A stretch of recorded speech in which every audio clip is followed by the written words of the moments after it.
In 1919, he hit 29 home runs and was sold to the New York Yankees. A 3-run home run for Buffington. The Yankees now lead it by a score of 3-2. Bill Lee is now going over to a couple of the Yankees, and there they go again. Ball hits it to deep left. That might send the Yankees to the World Series. Varitek and A-Rod going at it. Roberts is going. Posada's throw. Roberts safe. And what can I say? Just tip my hat and call the Yankees my daddies. Welcome to Fanbase, a deep dive into the greatest rivalry in sports. Episode 76, The Umpire Chronicles. Brian Shackman, John Senecal, joined by Brian Kernick, commissioner of the Hartford Board of Umpires here in Connecticut. And we just thought that in the wake of the Madison Bumgarner thing in the major league level, and then we just saw that viral video last week of viral videos. I feel like every week there's something popping up. Well, I saw that one guy and that really young kids. It wasn't really young kids, but he basically postponed the game because the parents were brutal. And I was like, maybe it's time to talk about umpires. It was weird though, because I feel like he was kind of 50-50 on that one. There was people like against him on that, and then there was people that were for him on that. But obviously, for someone to stop a game, and I know, Brian, you can talk to this, it's got to be pretty heavy for a guy just to pull out and be like, that's it. You know, I remember him saying something like, dude, you're out here arguing youth baseball strikes. Yeah. Right. Yeah. Have you ever had anything like that?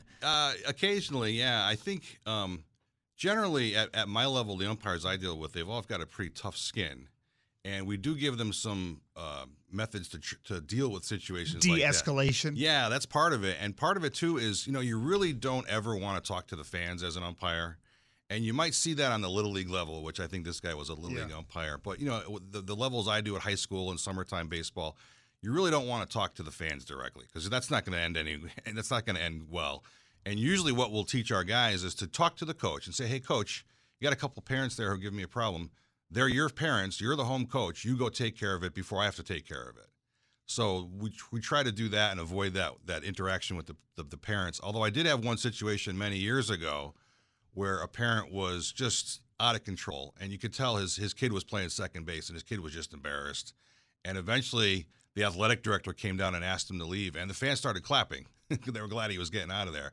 But again, I went through the coach who went to the athletic director who there's so many there's so many directions and gradations to go here. Not only like why you want to be an umpire, where's the line, but also the difference between the pros and even college and high school and then the youth level, because there should be gradations. And I guess I would start with, from my perspective, and John, you have a varsity athlete in your household, and you also have a pretty youth baseball right now. My kid plays club ball, but very low grade, like no showcase tournaments in my house or anything like that. I haven't seen anything severe, and now I've been at the Little League level and up. It's been about 10 years now, and I've never seen it, so I can't speak to it. But I don't understand what leads a parent. Like a fan is one thing. You're at a pro game, the manager, there's millions and millions of dollars at stake in the pros. I don't respect some of the stuff that happens, but that's a different animal. Like on a Saturday afternoon, when you're sipping your coffee, sitting at the field, like I don't get it. Yeah, when you say quotes, there's nothing on the line here, so what's the big deal?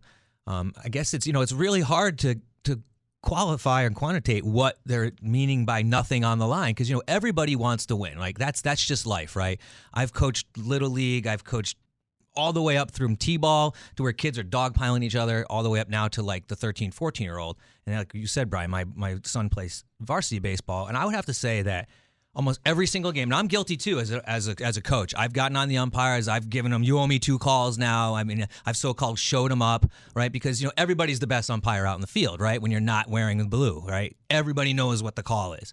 But I would have to say that there probably isn't a game that I have been to, I could probably count on my one hand the amount of times where there hasn't been an issue, either with a parent, a coach yelling at an umpire, a coach coming onto the field. Now this goes to all levels. Now, Brian, you're more of like the high school and like the upper amateur ranks, generally right? we do the big diamond stuff, so we're not doing any of the exactly. little But diamond still, stuff, like a little bit more at stake. You start getting to state championships, sectional championships, that kind of stuff. Testosterone's building up as kids are getting older. I've seen it where you have Little League where there's legit kids umping games, 13-year-olds umping games, where an adult has walked right out there and been like, you got that call wrong. And it's like in the umpire, a 12, 13-year-old kid is like, overturned it right away. Yeah. Just because I would say the pure intimidation factor. Of course. And the adult. So our Little League, now that I've gotten out of, has went to a policy where the coach can't go on the field. The coach has to, from the dugout say, what they want to talk to the play about, and then the kid comes over or the umpire comes over, which I think helps a little bit, but still there's a little bit of intimidation there. Listen, I did intramural softball in college, and I hated it. I mean, I hated it. And my friends, I'd make one call, like force outs at second, and it's just, you can't make. There's always going to be someone who's unhappy with whatever call you make. But let's just take a step back and look at this in a more organized fashion, Brian. We're talking with Brian Kernick, who is the chair of the Hartford Board of Umpires. And you know people who umpire at the major league level. And so when you watch what goes on, where the umpire, it was good that he sort of came back and said, that was a huge mistake. Madison Bumgarner, he clearly was checking his hands, but never looked at his hands, was just staring him down. It was weird. It was weird, but it's also sort of knew that there's a line that Bumgarner wouldn't cross, so he just abused that line. And so I just want to know how you, listen, there's, umpires get worse, they get a lot. I mean, from Angel Hernandez on down. We just saw, a week ago, Cora and Plawecki got kicked out over balls and strikes. And so how do you view, because to me the progression is it worse than it was 20 years ago or 30 years ago when you started? Like, how do you view the majors? So the majors took a big turn toward being more difficult to umpire with the advent of replay. I mean, that's a game changer. But the thing that kills me is you'll get a call, a coach will challenge it, you'll go to New York. New York will tell you what the call is. You'll go back and make the call, and then the umpire starts arguing with the guys on the field. I'm like, I didn't make that call. New York did. So the fact that when I was a kid growing up, it was the Saturday game of the week with Joe Garagiola and Tony Kupek, and that was it. That's right. And now every single game is televised every day, and there's 9 or 10 different cameras at every game, and there's replays. So they're under so much close scrutiny. It's a very pressure situation, and I think that tends to build up a little bit on the field. And a lot of the major league umpires will tell you it's about respect. They just want to be respected.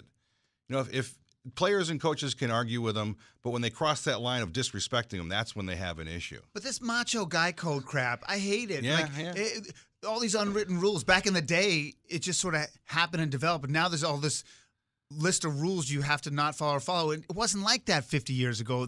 It was organic, and now all of a sudden you have to follow these things. So I find this sort of like artificial leave with your shoulder crap, I think, is garbage. Yeah, it's almost like it's like a tension between the umpires and the players that like Brian and I have talked this before. Like a coach, how do you control a bunch of millionaires, billionaires almost, and then you're looking at this umpire who may have all the credentials in the world, but he's just, to them, could just be this regular guy who just who's had one job to do and he couldn't do it then, and then that's it. But the speed that the game moves at that level is just insane, and it's amazing when it comes to balls and strikes, especially how the umpires get it right so well, and then when they do miss it, it's end of days, like you saw with the Red Sox. And it seems to be like it's always some huge crucial situation. Now, we might have missed a call earlier in the game, but you always miss that one when the bases are loaded. If it's or something. An inch off the corner in the Amica strike zone, like all of a sudden you're a horrible umpire.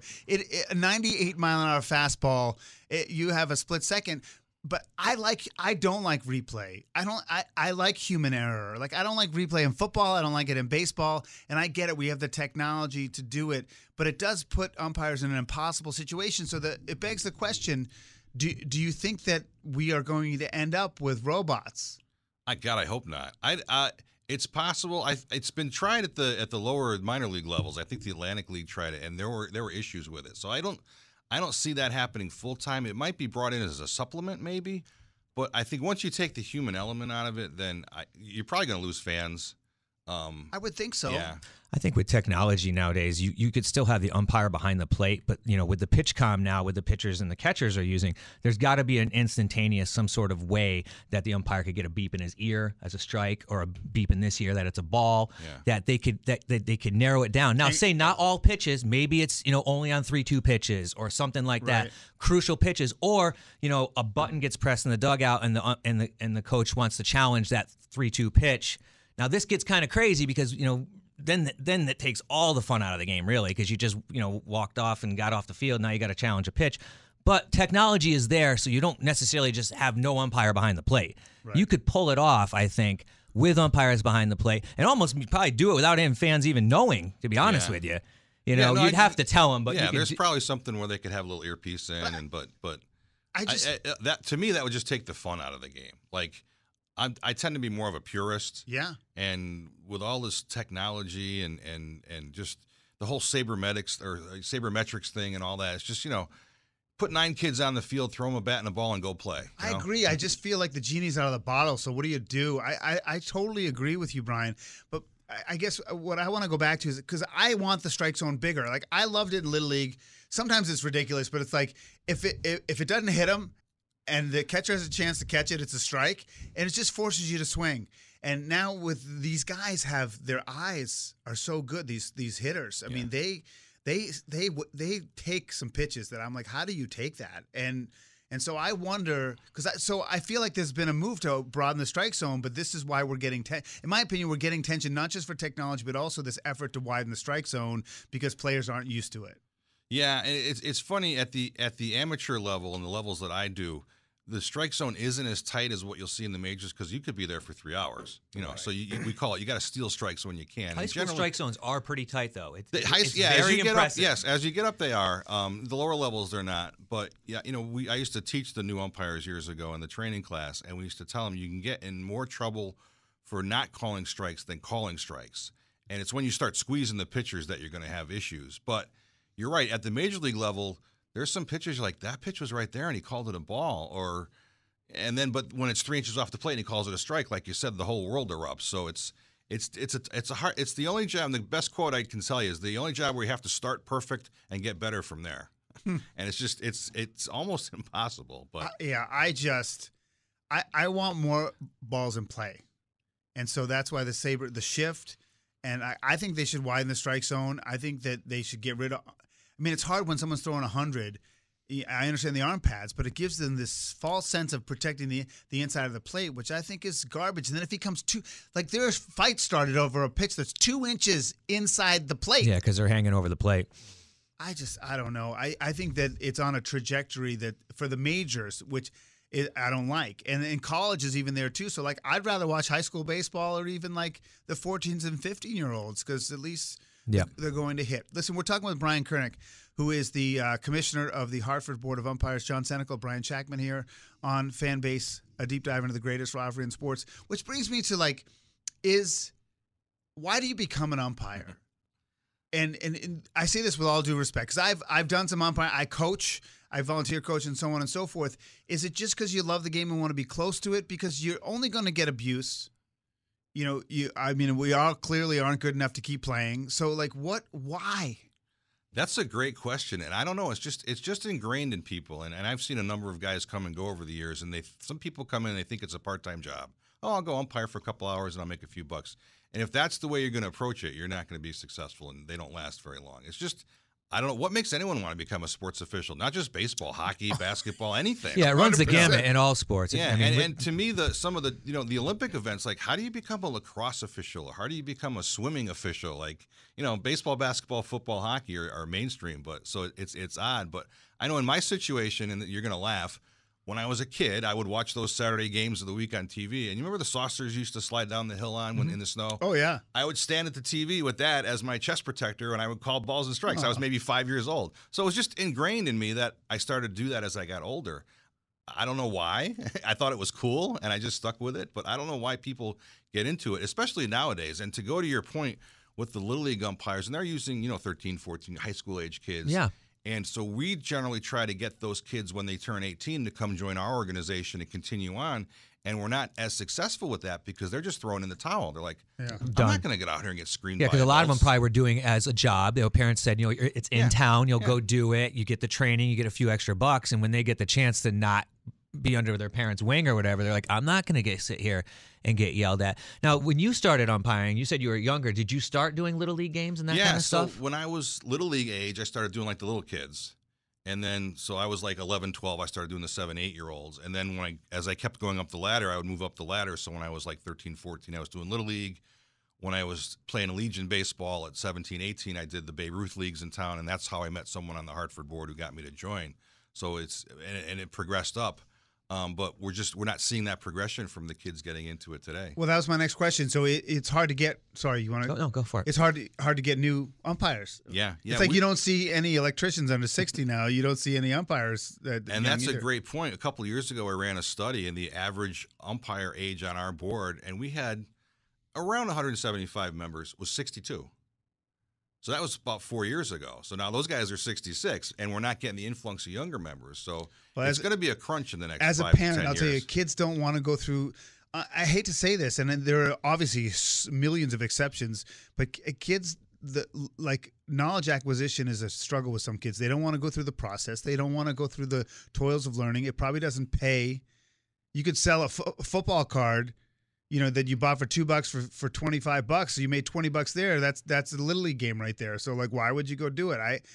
It bums me out. I love my children and I love kids, but I feel like I wouldn't want to umpire just because it's like, why would I take the abuse? But I think that the different generation is part of that. Yeah, I told my son, and I mean, you're not going to want to hear this, right? So I told my son's 16, right? And he started reffing youth soccer like 2 or 3 years ago, and good money, very low conflict. And I attribute that to more of the field's a little bit bigger, the parents are a little bit more isolated, where you get onto a little league field, and he said, well, maybe I'll do little league umpiring. I said, you don't want any part of that. I go, you just don't. I'm like, you're too under a microscope.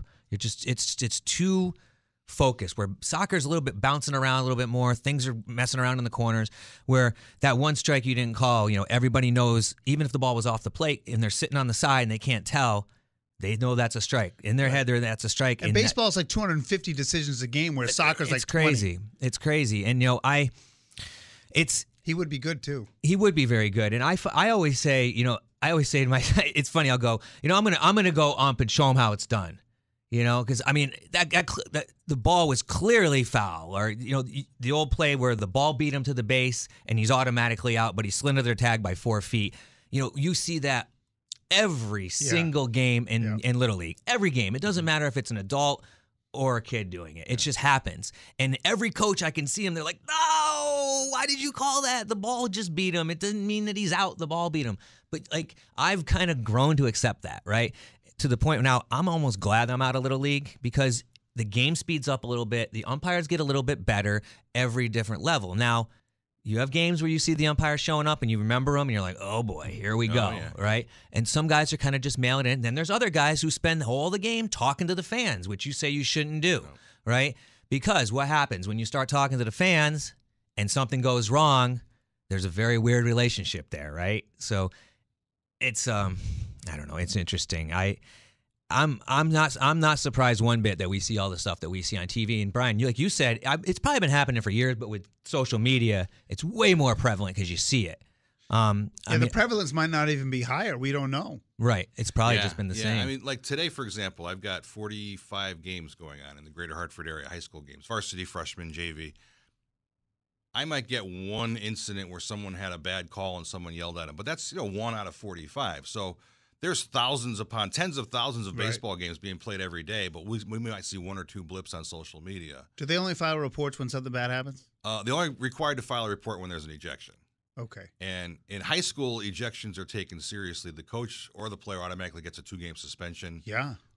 It goes to their principal. It goes to their athletic director. If they're an employee of the school, it goes in their personnel file. So high school's nice. The summertime and this travel baseball, it's the wild, wild west. Yeah. You get a team coming in for a tournament from Long Island, and the father's coaching the team, and he goes nuts on the umpires, and you'll never see that guy again because he's playing baseball in Long Island. So that's an excellent point. Yeah. Right, I shoot a lot of different sports, and I was shooting soccer this weekend, and it's shooting for people listening at home. It's camera a video. guy. Yeah. I'm not in the woods or anything. But youth soccer, team from out of town, not high school related, and the amount of disrespect for this referee was insane. I mean, the F-bombs from the players to him, the get your you-know-what out of your what are you, blind? I mean, it didn't stop to the point where the ref was just laughing at him, and to the point he was just like, I'm making the call, that's it, And a different level, right? Because there's not as much. Dude, the team's gone to Massachusetts right after the game, right? No big deal. But it's learned from the sidelines. You sit up there 100%. and you hear it 100%. I watched a mother with a 6-year-old kid and a husband must have dropped 15 or 16 F-bombs and like, rah, rah, rah, rah, rah, and the little kid's sitting right there I have to tell you, watching them. I hate to shift gears here, but that makes me really sad. And it's the same thing with racism or sexism or anything like that. The crap rolls down the hill from the top, which is parents and coaches.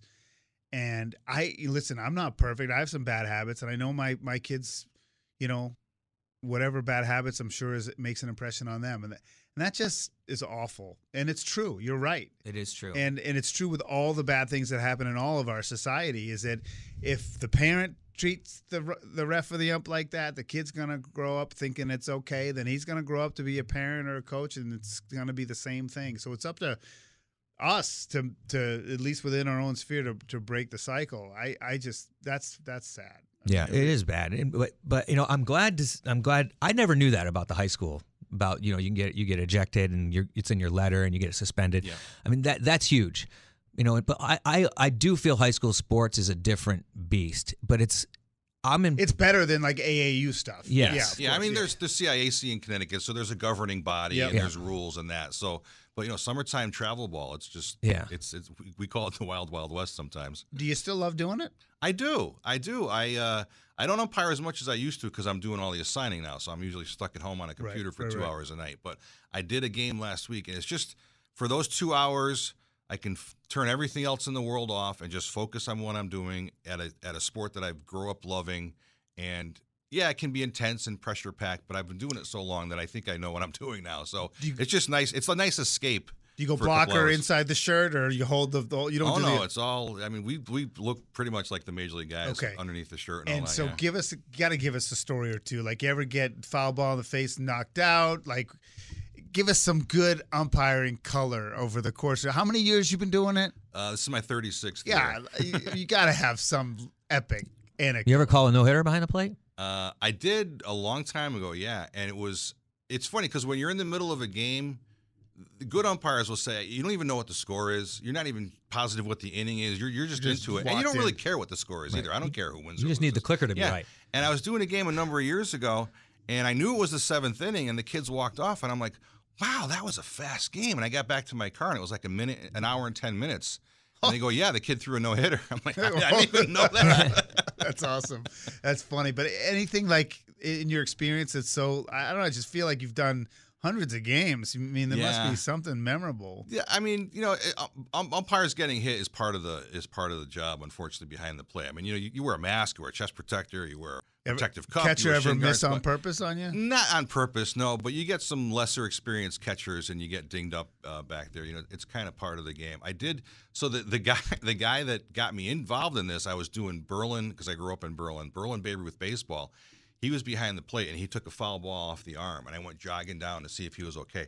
And he had a lump like the size of a softball, and I'm like, that's not good. So he went to the hospital. He had a broken arm, and I switched up, and I took over for behind the plate. So it's kind of a hazard of the job that you know about going into it. There's not much you can do about it, but never broken a bone or anything. No, knock on wood, no. But just some crazy stuff. Lights going off in the middle of a batted ball. Sprinklers coming on in the middle of a fly ball, just because it's amateur baseball. It's not the pros. It's not these beautifully groomed ballparks. It's wherever you are, dogs running on the field, stuff like that. So it keeps you on your toes, but it keeps it fun too. It keeps it genuine, I guess too. I like your level better. You mentioned at the beginning that your main thing is don't engage the fans. How do you make it through a game? Now, I'm sure it's a little bit different at the major league level because there's a lot of distractions, but you get to some of these games and you literally could hear a pin drop at these games. And I'm sure you've had a parent or something that just loves to ride you like a horse the whole game. How do you blank that out of your head? It's just learned over time. Like, you just have to have a thick skin and you can't let them bother you. I say to myself, I've forgotten more about baseball than this guy's ever known. So I'm just like, he's speaking from a position of ignorance. Just let him go. If it gets to be bad, then I'll go to the coach and say, hey, you got to take care of that guy. But it's just I guess it's everyone's own personal boiling point, so to speak. And over the years, I just let it go. Like, you just tune them out. You literally tune them out and just for a funny anecdote, I did a game a number of years ago with one of our older umpires, and it was two Hartford schools, and it's a big rivalry, and a lot of the kids are Spanish speaking, and we're not really sure what they're saying, and they're yelling at him behind the plate.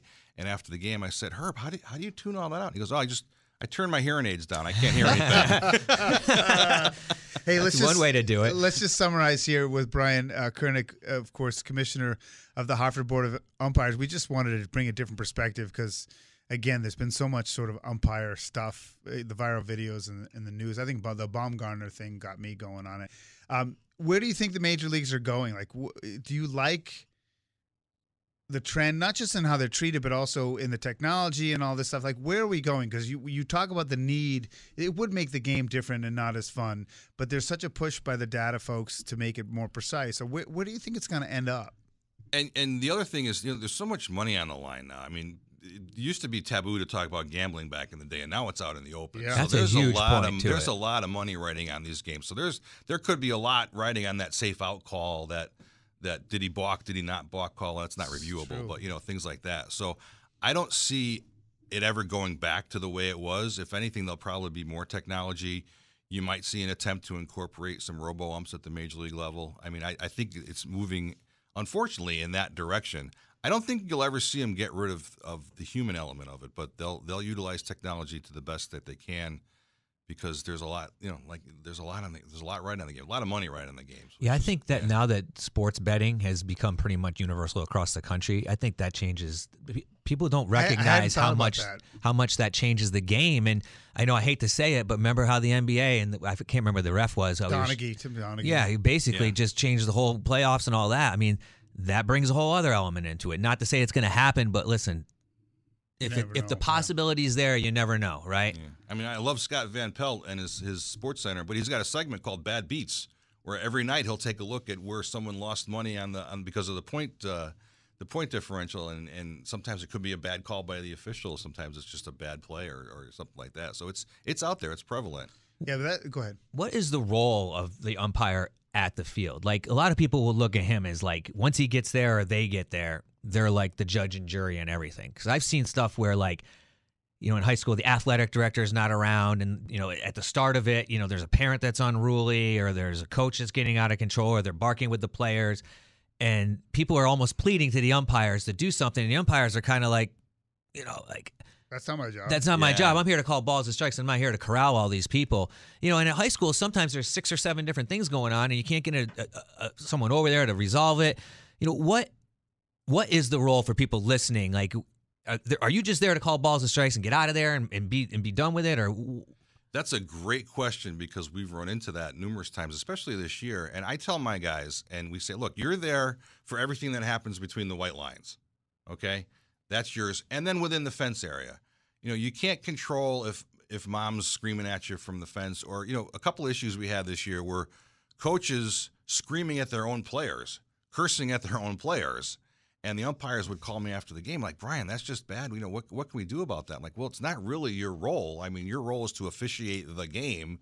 You're not the sportsmanship police. right. But, you don't want to see that continuing. So, maybe we'll send an email to the athletic director or something like that. But there's enough to worry about what's going on in between the white lines than to worry about some of the peripheral stuff. Right, so you're not responsible for stuff outside, because you're right. People look at the umpire as the one who's running the whole show. Yeah. Yeah, and it's and you made a great point about the coaches, right? So my son played a game last week, and sometimes the coaches get so intense, it's like cringeworthy. They're lambasting a player, and it's so dang loud that the whole place can hear it, and that poor kid is sitting there like, you're not going to have thick enough skin to be able to just take that in front of everybody. It's like you're up on stage and there's a spotlight on you, and it's like everyone in the stands is like, ugh, like that poor kid. And then you get ones where, like, I had one the other day where the umpire told the coach to get into the coach's box because he was standing right on the foul line, walking next to the player, totally just trying to distract the first baseman. Like, you could just tell. Like, you just see his shtick. Really? It started like trying to steal signs. Then it worked into, like, every time the first baseman moved up the line, he was right next to him in his peripheral. It was just get over yourself. Right. Exactly. And the umpire told him, we said something to the umpire, like, shouldn't he be in the coach's box? And he said, yeah, I'm going to say something. He said something to him, and he literally just looked at him and just gave you like the big F you and went right along doing his thing. Yeah. Really? Yeah. So it's like, things like that. It's like, what? But like, he should be able to kick him out. Like, why can't Like that, to he me, do the that? umpire should have been like, listen, you're not listening to me. You clearly are disrespecting me. Like, I've asked you To me, twice now. that's usually this fake macho code I don't like, but in that instance, like, screw that guy. Yeah, and you bring up a good point, Brian. Ejections are a fine line. Umpires don't want to. They want to try and keep people in the game. Because that changes everything. Yeah, exactly. And especially a coach, if he doesn't have another coach there, you have to have a certified adult, so the game might be over. Right. So we're not looking to eject people. We're looking to keep people in the game. And luckily, in high school ball, the National Federation, which is the overseeing group for high school rules, they give us some tools to deal with. You can issue a coach a written warning. You can restrict him to the bench where he can't leave the dugout. And then you can kick him out of the game. So there's a progression. There's a hierarchy, yeah. I guess I look at it as like a big strike zone. If you just call it and then people will adjust, they're calling your bluff on those things. And if you just took care of business, then they wouldn't do it again. I guess, I don't know. That is a tough spot. You don't want to no one wants to do that. I mean, I just, again, I get back to what you said before, John. I mean, it's a hard job. And I'm a little bit sad that you're not getting more young people to try it, because we need good umpires. It's true, and I worry about the future of just amateur sports in general, because it's not just baseball. Oh, yeah. Just Google hockey refs. Massachusetts having a tough time getting amateur hockey refs. They got to pay more. I mean, I'm a market-based guy, and I just think that if you want more talent or more applicants, there's a simple solution, which is pay more money. And my guys will get on me for saying this, but what do you think a high school umpire makes for a varsity baseball game in Connecticut? I know they come right up looking for the check afterwards. Yeah. I know that, but I don't know, it's $85. Yeah, so Connecticut's one of the highest. I think it's the second highest in the country. They make $95 a game. $95 so it's not a game. Terrible. Well, you're there for 3+ Well, hours. listen, there's no time limit to a high school game. True. There is a mercy rule though. There is a mercy rule. Years ago. Summer ball, you can be out of there in 2 hours and gone. Like, that's it. Yeah. I don't care how this game's going. It's 2 hours. Give me my money. I'm out of here. I've taken my abuse, right? High school games, you could go 15, 20 innings. Right. Right. But 95 is on the high end of the. Yeah, I think New York and Connecticut are 1 and 2. I mean, there's some states down south like Alabama. Those umpires are still making $45 for a varsity game. Now, you also got to remember, right? This weekend, 80 degrees. Last weekend, 38 degrees. Yeah. Right? Yeah. Standing there, freezing cold. I'm out there coaching first base. I don't want to be there, right? You're making $40 an hour if you think about it. That sounds like good money, but a lot of these guys probably just drove 35 miles to do that game. You bring up a great point, and baseball is unique in this way that so we hold our class for our new umpires every year, and we tell them, look, you're going to have to shell out $600 up front just to get equipped and get your uniform ready before you have to work 10 games before you make that back.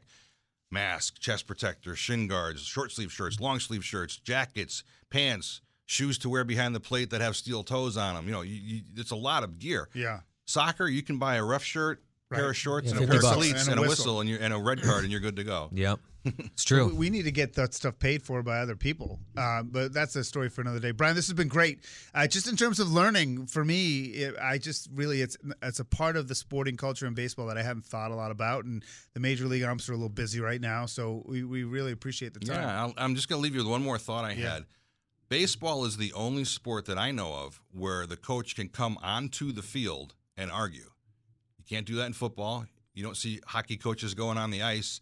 Basketball coaches take 2 steps on the floor, they get teed up. So I'd love to see that change. I don't think it ever will because it's just ingrained in the history of the sport. Yep. But if you think about that, and then these kids emulate what they see on TV and in the bigs, that's a big part of it. Huh. Yeah. Earl Weaver. Well, I'll tell you, I'll say it again. I have been guilty as coach and parent of doing everything, but I'm not fighting anybody in the parking lot. It's not worth it, right? It's not worth it. But we've had those I will. situations too.